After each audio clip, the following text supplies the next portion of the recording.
ஆரம்ப காலத்துல நாங்கள் எல்லாம் சுப்பிரமணியன் ஐஏஎஸ், நான் தீரன், ஐயா ராமதாஸ், நாங்க எல்லாம் ஒன்னாதான் இருந்தோம். அப்ப பாட்டாளி மக்கள் கட்சியை ஆரம்பிக்கும் பொழுது முதல்ல நாங்க தான் இருக்கும் பொழுது எனக்கு பொதுச் செயலாளர் பதவி கொடுக்க மாதிரி தான் பேசிதான் நாங்க கட்சி ஆரம்பிச்சாங்க. ஆனால் நான் கொஞ்சம் யங்ஸ்டரா இருக்கிறதுனால என்ன சொன்னார்னா, டாக்டர் என்ன சொன்னார்னா, நீங்க எங்க இருக்கீங்கனால இளைஞரணி மாநில தலைவர் தரேன்னு சொல்லி எனக்கு இளைஞரணி மாநில தலைவரா கொடுத்தாரு. அந்த நேரத்துல தலித் எழில்மலை அவரை பொதுச் செயலாளர் ஆக்குனார். கடைசியில் அவர் துரோகம் பண்ணிட்டு போனார், அது வேற. இந்த டாக்டர் நானும் தென் மாவட்டங்கள்லயோ வட மாவட்டங்கள்லயோ நான் பயணிக்கும் பொழுது டாக்டர் சொன்ன வார்த்தை, அவர் சொன்ன மீடியா வார்த்தை எல்லாருக்கும் தெரிஞ்சது. தினப்புரட்சி பத்திரிகையில் வந்த செய்தி எல்லாத்துலயுமே, நானோ என் குடும்பமோ என் குடும்பத்தை சார்ந்தவர்களோ சட்டமன்றத்திற்கோ பாராளுமன்றத்திலோ கால் வைக்க மாட்டேன். அப்படி வைத்தால் என்னை செருப்பால் அடிங்கள், சவுக்கால் அடிங்கள், முத்தங்களை நிறுத்தி அடிங்கள் என்று சொல்லி இதே டாக்டர் ராமதாஸ் தெரு தெருவா பிரச்சாரம் செய்துதான் பாட்டாளி மக்கள் கட்சி கொடிய எல்லா இடத்துல ஏற்றுக்கும். ஆனால் அவர் இன்று படுற கஷ்டம் இந்த வன்னிய மக்களுக்கு செய்த துரோகமும் பாட்டாளி மக்கள் கட்சி ஆரம்பித்து குடும்ப அரசியலா வந்ததுக்காக கிடைத்த பரிசுதான் இன்னைக்கு அவர் மனசு சஞ்சலப்படுது. அது எனக்கு வருத்தம் அளிக்கிறதே தவிர இவர் செய்த துரோகத்துக்கு கிடைத்த தண்டனை என்பதுதான் நான் என்னால் சொல்ல முடியும். எவ்வளவுதான் இருந்தாலும் இதை உருவாக்கியவர் நிறுவனர் டாக்டர் ராமதாஸ் தான். அதுல நான் மாற்று கருத்தே இல்லை. இன்னைக்கு அதை உருவாக்கி உழைச்சி உருவாக்கின கஷ்ட நஷ்டங்கள் அவருக்கு தான் தெரியும். அதிலோட நானும் பங்குபட்டவன். ஆனா அவரோட நாங்க பயணித்தவர்கள் நிறைய சீனியர்ஸ் எல்லாம் வெளியில போயிரு காரணம் இவருடைய பையனையோ குடும்பத்தையோ கொண்டு பிறகு நாங்களாம் வெளியில போகக்கூடிய நிலை வந்தது. அவங்கள சேர்க்கறதுனா நாங்க இன்னைக்கு கூட நாங்க இருந்திருப்போம். குடும்பத்தோட இன்னைக்கு உறவாடி குடும்பத்துக்கு அடிமையானதுனாலதான் நாங்கெல்லாம் வெளியில போனோம். ஆனால் அவர் பட்ட கஷ்டங்களுக்கு நிச்சயமா டாக்டர் ராமதாஸ் தான் நாங்கள் ஏற்றுக்கொள்ள முடியும். ஆனால் கட்சி அவருடைய தலைமைகள் என்ன முடிவு எடுக்கிறதோ அதைத்தானே கட்டுப்படுத்தும்.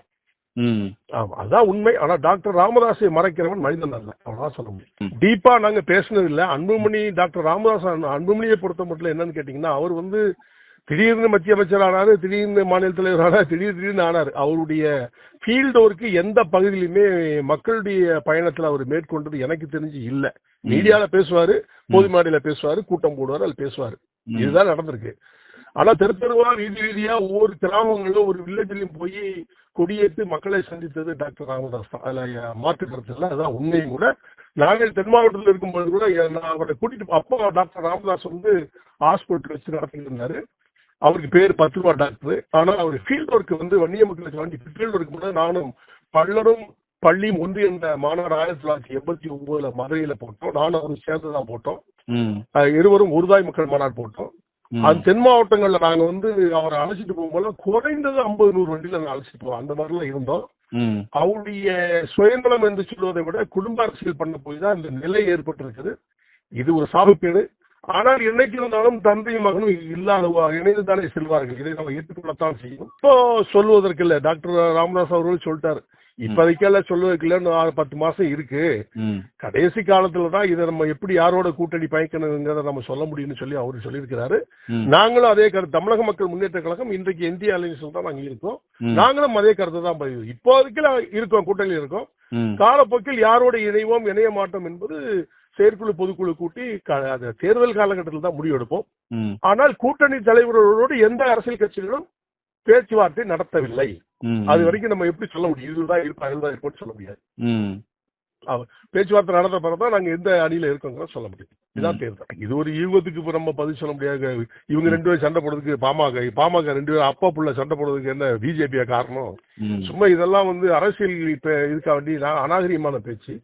அது அவங்களுக்குள்ள பெர்சனல் தகராறு, என்ன தகராறு என்பது அவர்கள் 2 பேரும் தான் விளக்கணும். இது நானும் கருத்து சொல்ல முடியாது. அப்படி சொன்னால் ஒரு யூகமே. இந்த யூகத்துக்கு விடை கிடையாது. குடும்பத்துல அப்பா புள்ள சண்டையை 3வது மனுஷன் சமாளம் செய்வது தவறு. அவர்கள் தான் பேசி தீர்த்துக் கொள்ள வேண்டும்.